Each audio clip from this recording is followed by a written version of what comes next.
de fogo, que no Antigo Testamento ele criou uma lei no culto levítico. O nome dessa lei é Lei do Holocausto. Ele disse a Moisés: Moisés, diga a Arão e os seus filhos que o fogo do altar arderá nele continuamente. O holocausto será queimado sobre o altar toda noite até pela manhã, e o fogo do altar arderá nele. Aí no versículo 13 do capítulo 6 de Levítico, ele diz: o fogo arderá continuamente sobre o altar e não se apagará. Meu irmão, se tem uma coisa que esse Deus não gosta, é de fogo apagado. Mas eu louvo a Deus porque tem crentes pentecostais cheios de fogo. Se é verdade isso, dá um sinal aí, meu. Pelo amor de Deus, levante essa mão, abra essa boca. Tu é crente pentecostal cheio de fogo. Do fogo.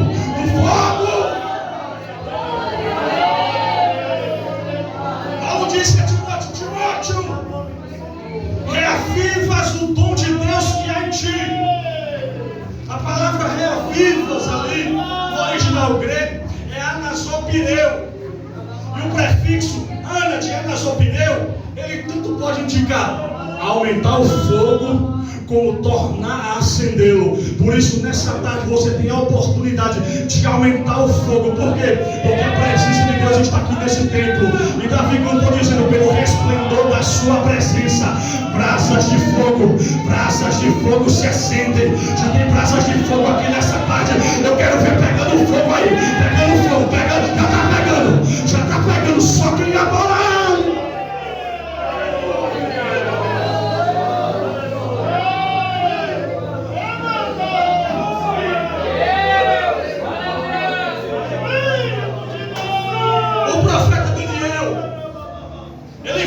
De Deus em uma visão, e ele diz que nesse trono tinha chamas de fogo, e as rodas dele, fogo ardente, e mais, um rio de fogo manava e saía diante dele.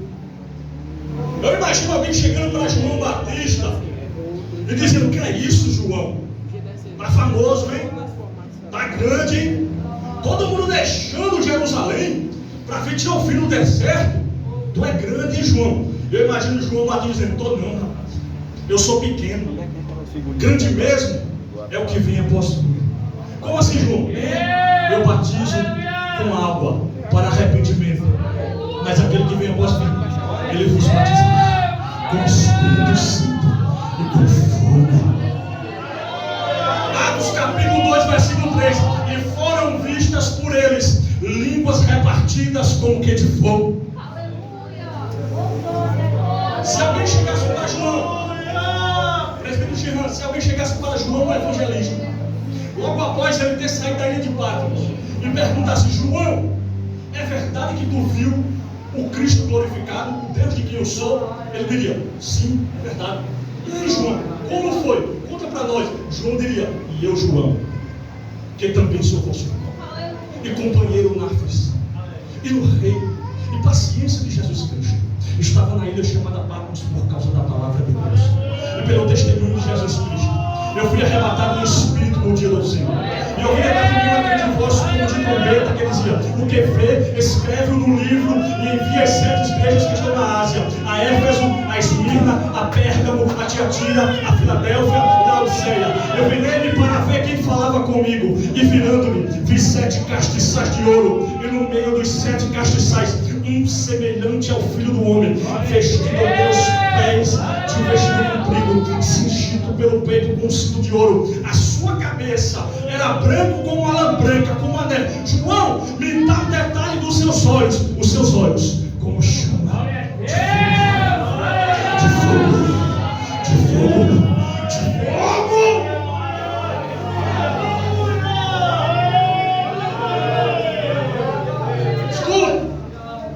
O fogo, ele serve para muitas coisas.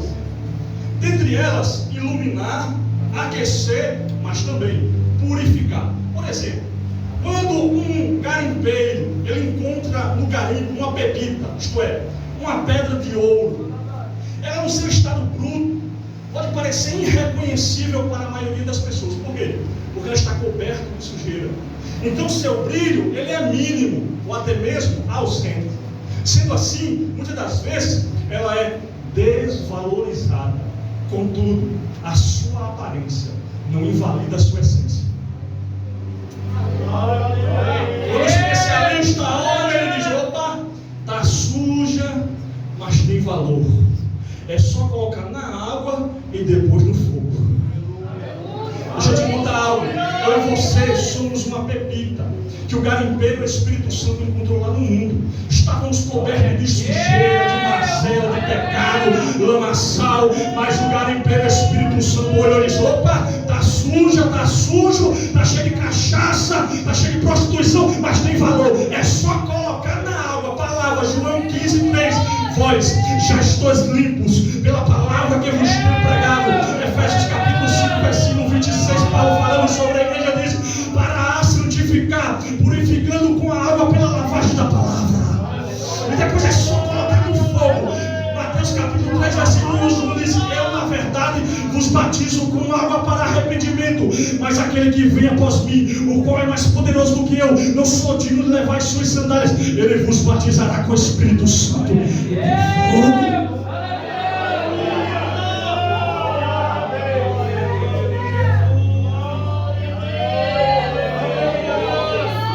É fogo, não é? Esse Deus é fogo. E crente pentecostal gosta de fogo. Crente pentecostal não gosta de frio. Crente pentecostal gosta de fogo. Deixa eu ver se tem fogo aqui. Deixa eu ver. Olha aí. Tem fogo.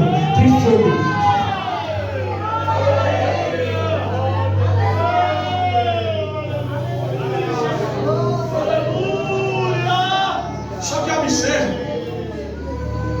que o fogo que Moisés viu, ele não estava, pastor Júnior, em um cedro do Líbano alto e majestoso, nem muito menos em uma videira frondosa cheia de castigos, mas numa sarça, ou seja, um arbusto espinhoso. Deus poderia se revelar a Moisés por meio de um cedro do Líbano. Deus poderia se revelar a Moisés por meio de uma videira frondosa cheia de castigos. Deus poderia se revelar ou se manifestar para Moisés por meio de uma palmeira frondosa bonita. Mas Deus resolveu se manifestar para Moisés por meio de algo comum, insignificante, desprezível e sem importância. Por que, pregador? Porque o nosso Deus, o Deus de quem eu sou, ele é especialista em usar coisas comuns para propósitos extraordinários. Paulo vai falar sobre isso, ele vai dizer: mas Deus escolheu as coisas loucas deste mundo para confundir as sábias, e Deus escolheu as coisas fracas deste mundo para confundir as fortes, e Deus escolheu as coisas vis deste mundo e as desprezíveis e as que não são, para aniquilar as que são, a fim de que nenhuma carne se glorie perante ele. Foi esse mesmo Paulo que verbalizou dizendo: temos porém este tesouro, o conhecimento revelado em Cristo da glória de Deus, em vasos de barro, para que a excelência do poder seja dele, seja dele, seja dele, seja dele, seja dele, não de nós.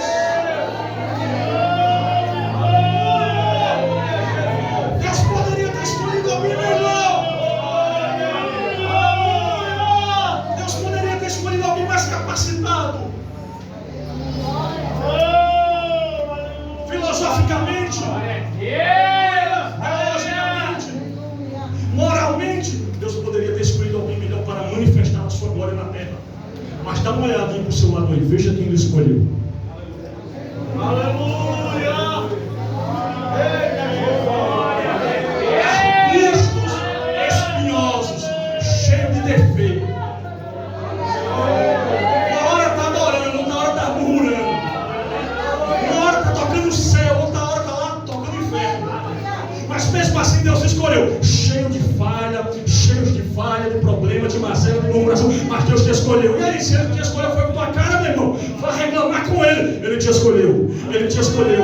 Ele te escolheu. Ele te escolheu. Para que, Betinho? Para que a glória seja dele, não sua. Por quê? Porque ele é especialista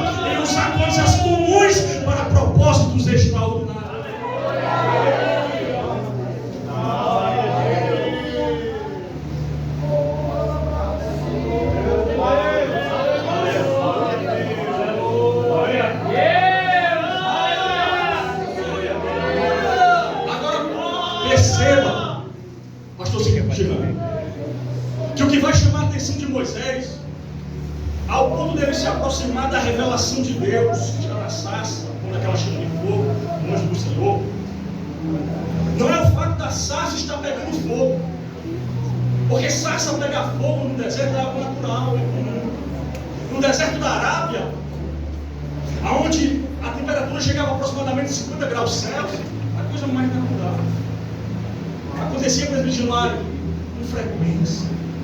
Agora, o que não era natural nem comum era uma sarça, um arbusto espinhoso, naquela temperatura, pegar fogo e não ser consumido. Isso sim chama atenção. Deixa eu fazer uma aplicação aqui. O que vai chamar a atenção daquelas pessoas que estão à sua volta, no colégio, na faculdade, na sua casa, no trabalho, ao ponto de elas se aproximarem da revelação de Deus, que é o Evangelho, não é o fato de você pegar fogo, não é o fato de você pregar bem, não é o fato de você cantar bem, não é o fato de você falar línguas estranhas na igreja, não é o fato de você adorar aqui, belo, não é isso.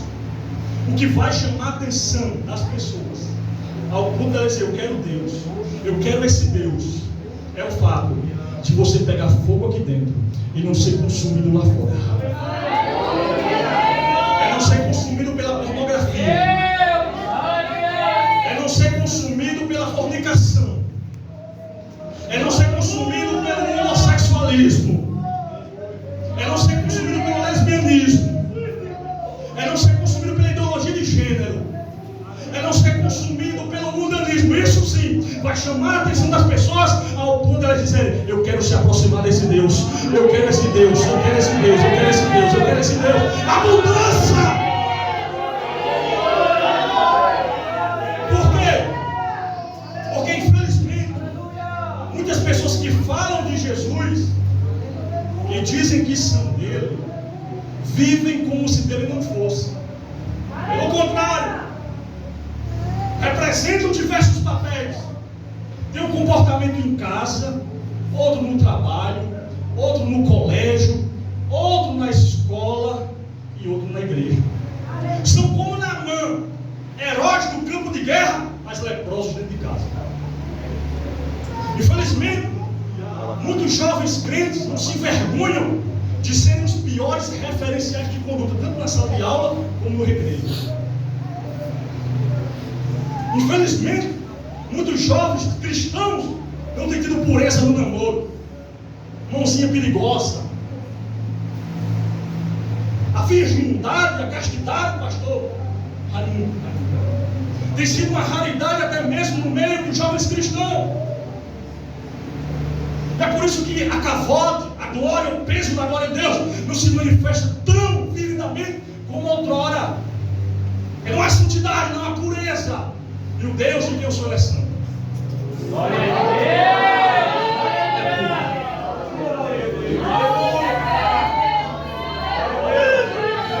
Mas eu quero louvar a Deus nessa tarde, porque eu sei que ainda tem. São poucos, é um grupinho, porque Deus sempre preserva o remanescente. São poucos, mas tem jovens que pegam fogo aqui dentro, mas não são consumidos lá fora. Se prepara, Deus vai te usar com o poder dessa terra.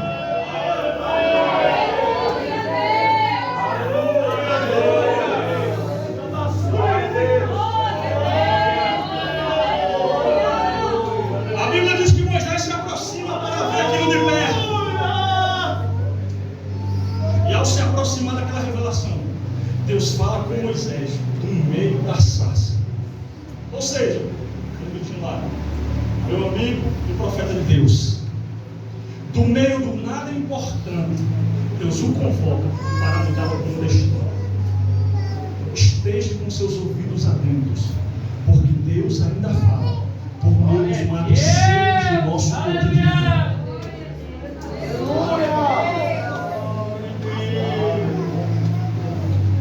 Devido à presença de Deus naquele lugar, e não da sua localização geográfica, a terra onde Moisés se encontra, ela é declarada santa. Porque quem santifica o lugar é a presença dele. Tem gente que pensa que só é santa igreja. Não, se o seu quarto Deus está presente, é santo. Se o local onde você fica namorando, mas escondida, é santo, Deus está lá, O local é santo. Aquele momento que você está no computador, se Deus está na sua vida, aquele lugar é santo. Não é só o templo que é santo. Aonde a presença de Deus está, o lugar é declarado santo.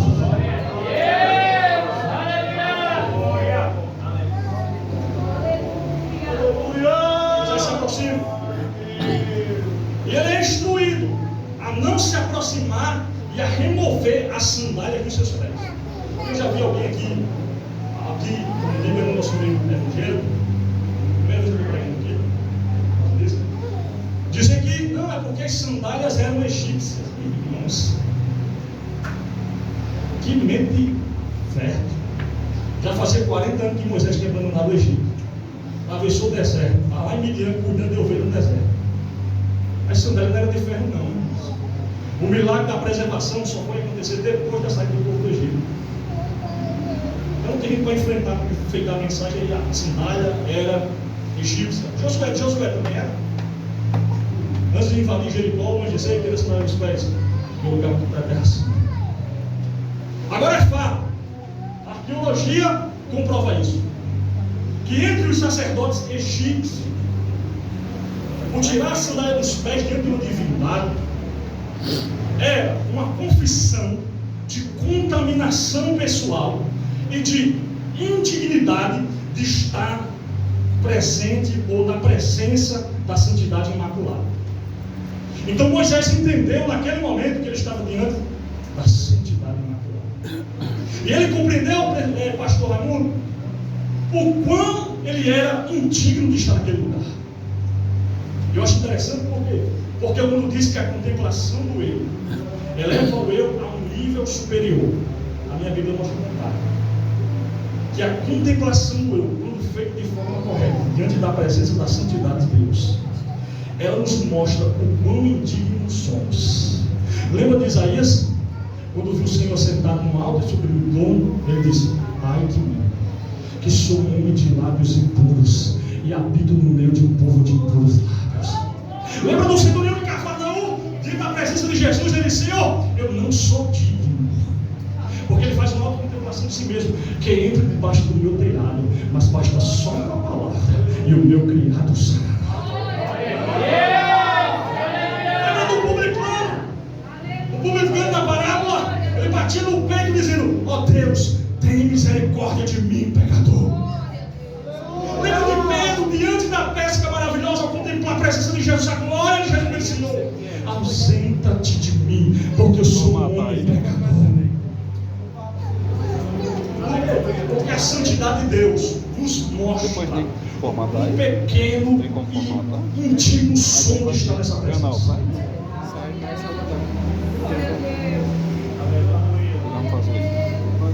Deus então se apresenta para Moisés nessa ocasião como o Deus de Abraão, o Deus de Isaac e o Deus de Jacó, e portanto o Deus de Israel. Escuta isso aqui. Ao mencionar estes nomes, o Senhor, ele garantia a Moisés que a sua aliança com os patriarcas de Israel permanecia de vigor. Nessa ocasião, Deus revela a Moisés que ele está prestes a cumprir a sua promessa feita a Abraão, no capítulo 15 do Gênesis. Ele revela ainda, presidente Januário, que Moisés é o instrumento escolhido por ele para executar essa missão. Só que essa missão de resgatar Israel do Egito era uma missão, humanamente falando, impossível. No entanto, a maneira como Deus se manifesta para Moisés nessa ocasião, ele está mostrando para Moisés que ele vai fazer aquilo ali, tudo, sem se sujeitar à limitação. A maneira como ele se manifesta nessa ocasião mostra que ele estaria no controle de tudo, e que tudo ele faria com perfeição, ou seja, Deus mostraria a sua onipotência na terra do Egito. O faraó ia ser obrigado a mandar o povo embora.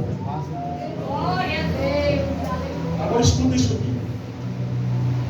Dado o politeísmo, ou seja, a crença em várias divindades, e ao panteísmo, ou seja, a crença de que Deus é tudo e tudo é Deus, inclusive os egípcios, eles acreditavam que o rio Nilo era uma divindade. Então, dada ao panteísmo e o politeísmo, da cultura egípcia em torno é essencial tanto para Moisés, bem como para os filhos de Israel, conhecer a identidade do Deus que enviara Moisés. Agora escuta isso aqui. Em culturas antigas, saber o nome de alguém era saber algo muito importante sobre aquela pessoa. E em Israel, o nome significa um indivíduo, isto é, sua natureza, seu caráter, seus atributos, seu ser. É por isso que no versículo 13, no texto que eu li, o tema do congresso, Moisés disse para Deus: eis que quando vier aos filhos de Israel e lhes disser, o Deus de vossos pais me enviou a vós, e eles me disserem, qual é o seu nome? Quem eu lhes direi? Deus então responde para Moisés: eu sou o que sou. Glória a Deus! Aleluia! Ou como está no original, R-E, H-E, R-E.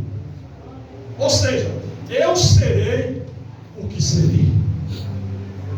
No português está, eu sou o que sou. Mas no original hebraico não. No original hebraico está, eu serei o que serei. A grande diferença do original para essa tradução é o tempo verbal. O verbo ser, por exemplo, no hebraico, ele não existe na forma presente. Ele só existe no passado ou no futuro. Então Deus está dizendo para Moisés: o eu serei, diga isso, o eu serei, me enviou a vós. Glória a Deus! Vou explicar. Agora vai subir agora, que eu vou explicar. Observe que essa expressão, ela parece estar intimamente ligada ao verdadeiro nome de Deus, que vai aparecer logo mais no versículo 15. Aqui a ênfase é sobre a suficiência de Deus para atender a qualquer necessidade que surgir, tanto no processo da libertação, bem como durante a peregrinação que acontecerá rumo à terra prometida. Então Deus está dizendo para Moisés: Moisés, diga a eles que não se preocupem. Diga a eles que não se desesperem, porque aquele que te envia é aquele que é suficiente. Glória a Deus! Aleluia! Não foi isso que Deus mostrou enviando 10 pragas contra a terra do Egito, mostrando que era suficientemente para forçar Faraó a deixar o povo ir?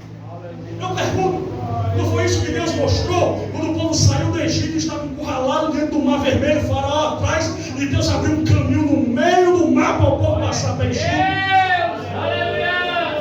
Eu pergunto, não foi isso que ele mostrou que ele é suficiente? Quando Israel chegou dentro das águas amargas de Mara com sede, e Deus pegou e tornou aquelas águas amargas em água doce? Eu pergunto, não foi isso que Deus mostrou quando Israel clamou com fome, dizendo que era melhor ter morrido no Egito, e Deus então envia maná, pãozinho vivo do céu, quentinho para Israel? Quando esse povo estava clamando com sede, Deus abriu uma rocha e fez água brotar da rocha. Por quê? Porque o Deus de quem eu sou, Ele é suficiente. É isso que o mundo não entende. O mundo olha para nós e diz: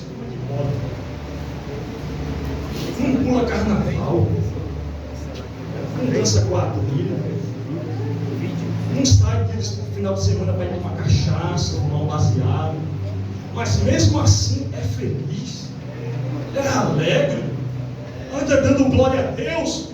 É porque eles não entendem que o Deus de quem eu sou, Ele é suficiente.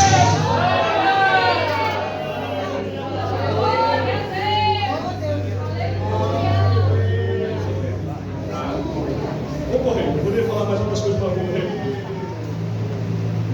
No versículo 15, leia aí na sua Bíblia, presta atenção nisso aí. Deus então revela o seu nome inefável, o tetragrama sagrado, formado pelas 4 consoantes hebraicas, a saber, Yud, Rei, Vav, Rei. A vocalização, ou seja, a pronúncia verdadeira do nome de Deus, ela foi perdida durante a época do Segundo Templo. entre os séculos 3 e 2 a.C. Então, a partir daquele momento, o verdadeiro nome de Deus, como eu já falei, formado por essas 4 consoantes, Yud, Rei, Vav, Mei, ele passou a ser evitado e foi substituído pelos judeus por Adonai, significa meu Senhor, Akadosh Baruch, significa o Santíssimo, ou Hashem, o nome. Todas as vezes que um judeu se depara com a Taná, a Bíblia hebraica, e eles encontram essa expressão que no português está Senhor, com todas as letras maiúsculas, eles não pronunciam o nome verdadeiro, até porque ele foi perdido. Eles olham e leem Hashem, ou Adonai, ou Akadosh Baruch, o Santíssimo. O fato é que esse nome, ele entrou em desuso. Ninguém sabe a pronúncia verdadeira. Mas como congresso, o tema é o Deus de quem eu sou. Eu quero destacar aqui mais algumas coisas sobre o Deus de quem eu sou. Vai ser rápido, não se apresse. E Deus vai continuar falando conosco. Primeiro, o Deus de quem eu sou, ele é o Deus. Além de ser o Deus que cumpre com as suas promessas, além de ser um Deus que liberta, além de ser um Deus que é suficiente, ele é o Deus que vê a aflição do seu povo. Versículo 7. E disse o Senhor: tenho visto atentamente a aflição do meu povo que está no Egito. Pregador, mas o que é aflição? É angústia, é ansiedade, é tribulação. Sejam constatações reais, ou fruto da imaginação. O ser humano, eu e você, sempre enfrentaremos aflições. Seja no âmbito físico, seja no âmbito conjugal, seja no âmbito ministerial, seja no âmbito espiritual, sempre enfrentaremos aflições. O próprio Jesus falou desta verdade quando disse: no mundo tereis aflições. Jeremias disse: eu sou o homem que viu a aflição pela vara do seu povo. Jó declarou no capítulo 30, versículo 16: derrama-se em mim a minha alma, o dia das aflições se apoderaram de mim. Davi chegou a declarar que muitas são as aflições do justo, mas tem um detalhe: o Senhor o livra de todos.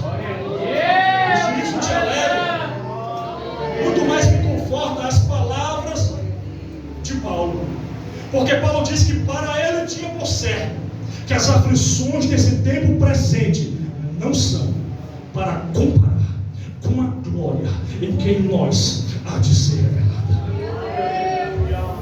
Pregador, mas então por que Deus permite aflição na vida do seu povo? Primeiro, lembre-se, a aflição é consequência do pecado original. Mas Deus permite a aflição na vida do seu povo porque a aflição ela é didática, ela é pedagógica, ela é instrutiva. O salmista declarou no Salmo de número 119, verso 71: foi-me bom ter sido afligido, para que aprendesse os teus estatutos. Martinho Lutero, ele disse que nunca entendeu o significado da palavra de Deus enquanto não passou pela aflição. Então o Deus de quem eu sou, ele é o Deus que vê a aflição do seu povo, ele ouve a aflição do seu povo e ele atende a aflição do seu povo, como fez com Israel. Segundo, o Deus de quem eu sou, ele é, isso aqui eu gosto demais, o maior de todos os maiores. Glória a Deus, aleluia. A Bíblia nos diz, no capítulo 18 de Êxodo, que quando Moisés contou para Jetro, o seu sogro, sacerdote em Midian, tudo que Deus havia feito com Faraó e com o seu exército por amor de Israel, Jetro então verbalizou no versículo 11 dizendo: agora eu sei que o Senhor é maior do que todos os deuses. Glória a Deus, aleluia. Em 2 Crônicas, capítulo 2, Salomão, ele vai pedir ajuda a Irão, rei de Tiro, para que o ajude a construção do templo. E um dos argumentos que Salomão vai usar para convencer Irão está no versículo 5: porque eis que a casa que estou para edificar há de ser grande, porque o nosso Deus é maior do que todos os deuses. Aí no 2 Crônicas, capítulo número 32, versículos 7 e 8, a Bíblia nos diz que quando Senaqueribe, rei da Assíria, cercou a cidade de Jerusalém, fazendo ameaças, blasfemando por Deus de Israel, Ezequias, por sua vez, reúne todo o povo na praça da cidade e diz: e esforçai-vos, e tende bom ânimo, não temais, nem vos espanteis por causa do rei da Síria, e nem por causa da multidão que está com ele. Eu imagino alguém dentro da multidão dizendo: Ezequias, como assim? Como não temer esse terrível rei? Como não temer essa multidão que está com ele? Qual é o argumento que o Senhor tem para que o nosso coração descanse? Ezequias responde: porque há um maior conosco do que com eles. Com eles está o braço de carro, mas conosco o Senhor nosso Deus para nos ajudar e guerrear as nossas guerras.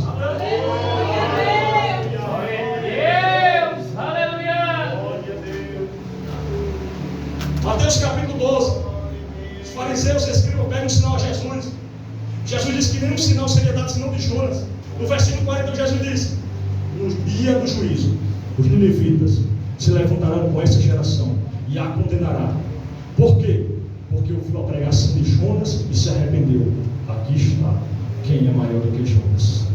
No versículo 42 ele diz: no dia do juízo a rainha do sul se levantará em juízo com essa geração e a condenará. Por que, Jesus? Porque veio dos confins da terra para ouvir a sabedoria de Salomão. Aqui está um que é maior do que Salomão. 1 João, capítulo 4, versículo 3, João está discorrendo sobre o Espírito do Anticristo que já opera no mundo. Aí no versículo 4, João diz: filhinhos, sois de Deus e já os tende vencido. Por que, João? Porque é maior que está em nós do que o que está no mundo. O Deus de quem eu sou, ele é o maior dos maiorais. Ele é um governador maior do que José. Ele é um líder maior do que Moisés. Ele é um sacerdote maior do que Arão. Ele é um comandante maior do que Josué. Ele é um juiz maior do que Gideão. Ele é um remidor maior do que Boaz. Ele é um sábio maior do que Salomão. Ele é um profeta maior do que Elias. Ele é um compositor maior do que Asaf. Ele é um justo maior do que Jó. Ele é um pregador maior do que Pedro. Ele é um missionário maior do que Paulo. Ele é maior do que o presidente dos Estados Unidos da América. Ele é maior do que tudo, do que todo. E ele está aqui nessa tarde para te encher a tua graça, no teu poder. Só quem veio adorar o grandão de Nazaré pode levantar a sua mão para o céu e adorar.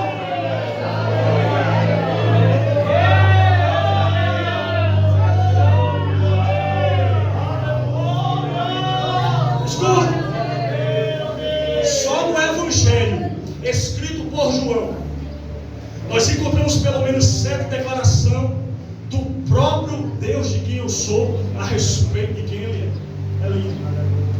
Em João, capítulo 6, versículo 48, ele diz: eu sou o pão da vida. Glória a Deus! Capítulo 8, versículo 12, ele diz: eu sou a luz do mundo. Em João, capítulo 10, versículo 9, ele diz: eu sou a porta. Fica de fora quem quer. Em João, capítulo 10, versículo 11, ele diz: eu sou o bom pastor. Fica disperso. Em João, capítulo 11, versículo 25, ele diz: eu sou a ressurreição e a vida. Eu acho que eu lembro no João, capítulo 14, versículo 6, porque ele diz no original: Egoimi, rerodós, cai realeteia, cai resoe. Ou seja, eu sou o caminho, a verdade.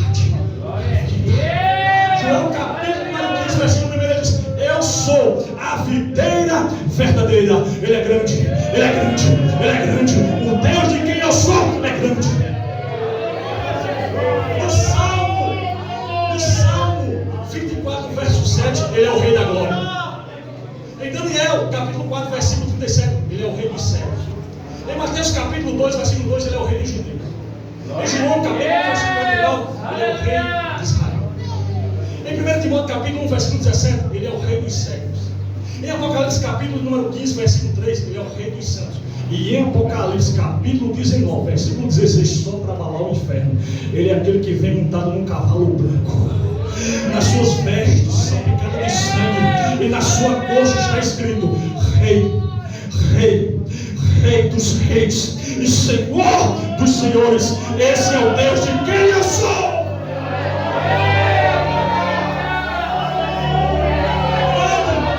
É grande.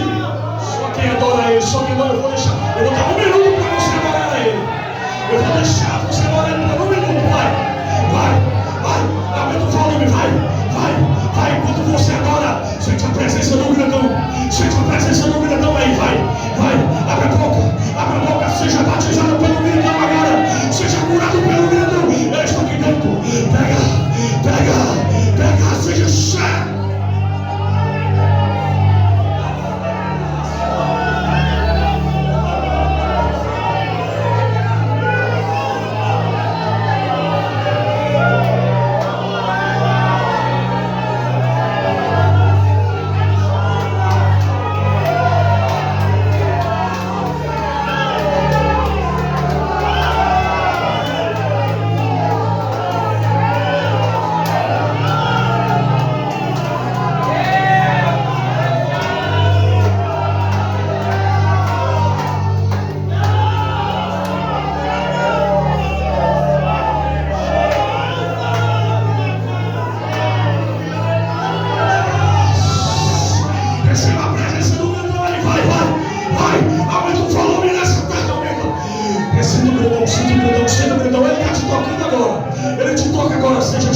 Seja cheia, receba a presença do grandão.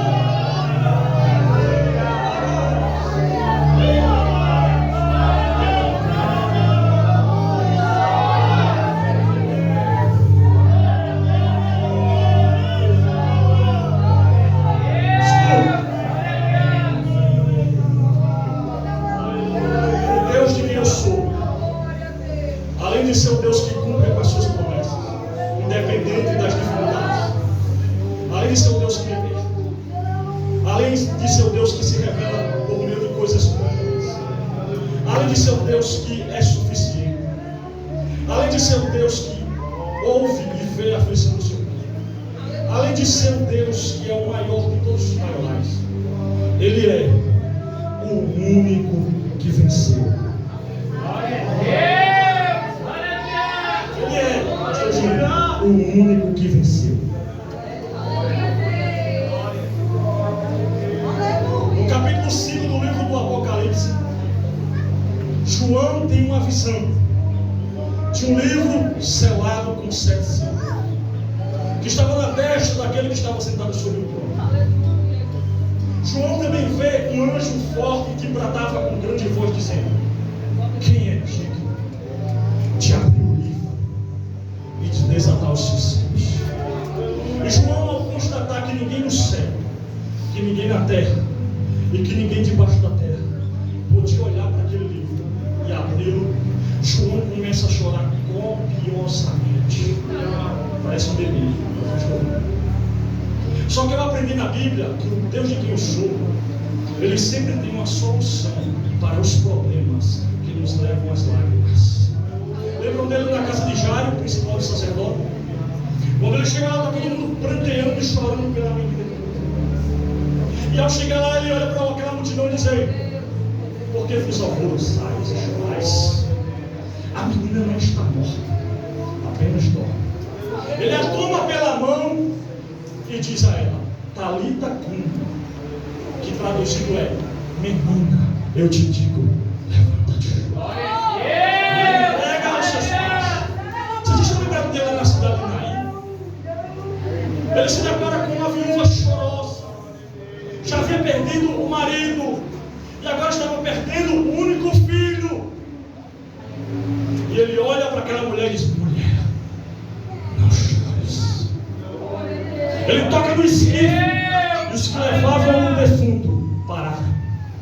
E ele chega e olha para aquele jovem e diz: jovem, eu te digo, levanta-te.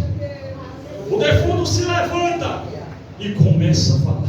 Só o Deus de quem eu sou tem a capacidade de fazer o defunto falar. Ele entrega a sua mãe.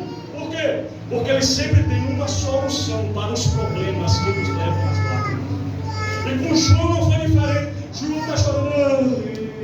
Ninguém pode abrir o livro. Mas de repente João veio um ancião.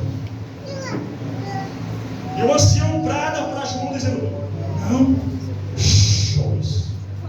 Eis aqui o leão da tribo de Judá, a raiz de Davi, que venceu, que venceu, que venceu, para abrir o livro e desatar os seus 7 selos.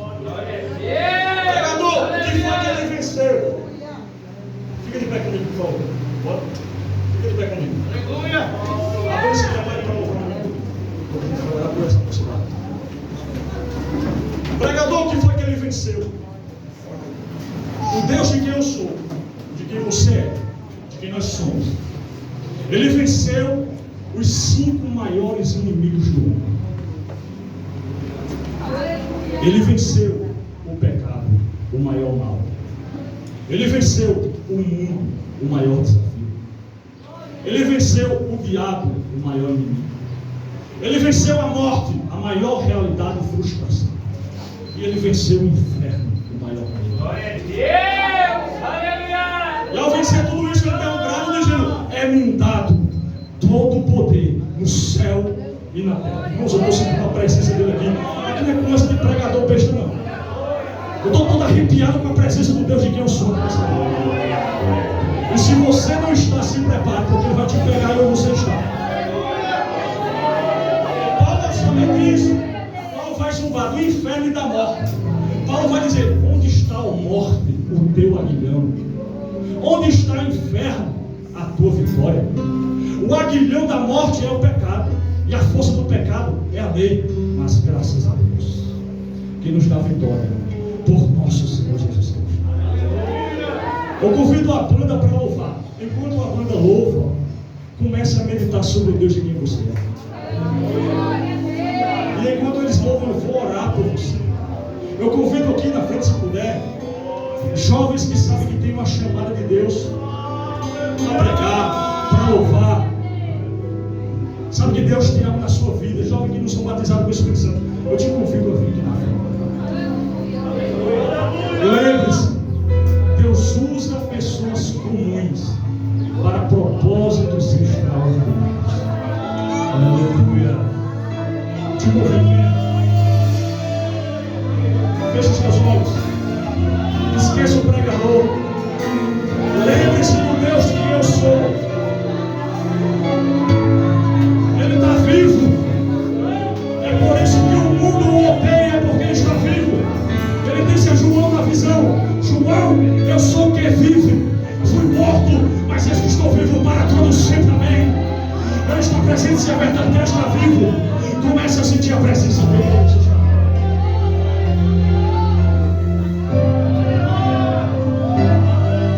Nunca houve noite que pudesse pedir o nascer do sol e a esperança. E não há problemas que possa impedir a mão de Jesus para me ajudar. Nunca houve noite que pudesse pedir o nascer do sol e a esperança. E não há problemas que possa impedir a mão de Jesus para me ajudar. Haverá um milagre dentro de mim, vem descendo o rio para inundar a vida. Este rio de irmãos na cruz, do lado de Jesus.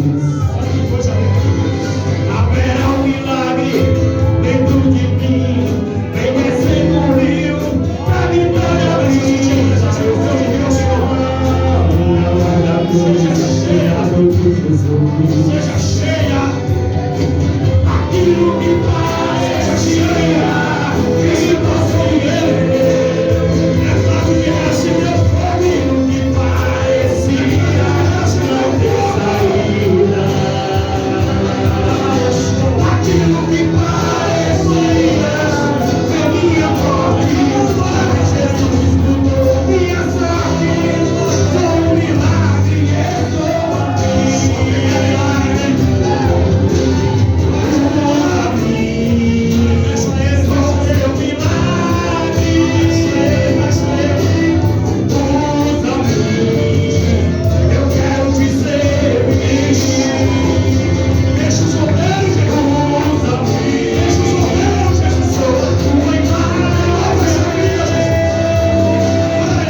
Querido Deus, Deus de quem nós somos, nessa tarde eu entreguei a tua palavra, Senhor. Nós vimos que o Senhor é suficiente. Nós vimos que o Senhor é o Deus que se revela por meio do fogo. Nós vimos que o Senhor é o Deus que usa coisas comuns para propósitos extraordinários. Deus, nós vimos que o Senhor é o maior de todos os maiorais. Portanto, nessa tarde eu te peço, vem, Senhor, revestir essa mocidade, essa moça, esse rapaz, da tua capacidade divina, Senhor. Pai, dispersa no seu celeiro, Senhor, ferramentas espirituais para eles serem usados nessa terra com poder, com unção, com sabedoria, Pai. E que a partir desse momento isso possa ser um divisor de água nas vidas deles, Senhor. Que a tua unção possa vir de uma forma poderosa sobre a vida deles. Derrama a tua cavode sobre eles, Senhor. Derrama a tua glória sobre eles, Senhor. Que eles não sejam, ó Deus, consumidos pelas ideologias mundanas, Senhor, mas que eles possam pegar fogo e impactar essa geração, Pai. Em nome de Jesus, enche mais. Seja cheio da presença dEle. Seja cheio da presença dEle. O Deus que responde com fogo está aqui nessa tarde.